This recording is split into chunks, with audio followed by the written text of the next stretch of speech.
सवाल 1। भगवान शिव का नीलकंठ नाम कैसे पड़ा? ए समुद्र मंथन से, बी गंगा धारण से, सी विषपान से, डी तपस्या से।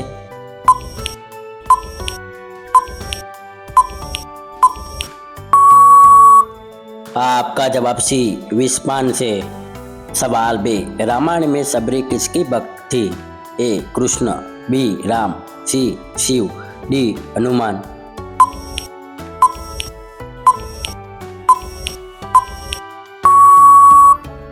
आपका जवाब बी राम। सवाल 3। महाभारत में एक चक्रवन किससे जुड़ा है?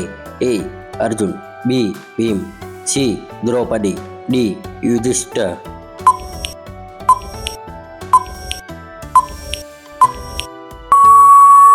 आपका जवाब बी भीम।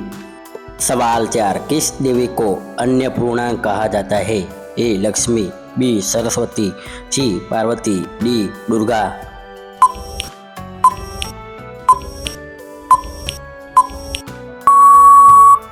आपका जवाब सी पार्वती।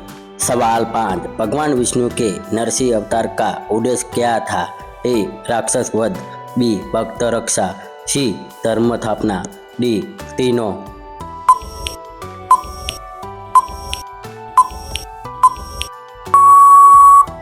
आपका जवाब डी तीनों।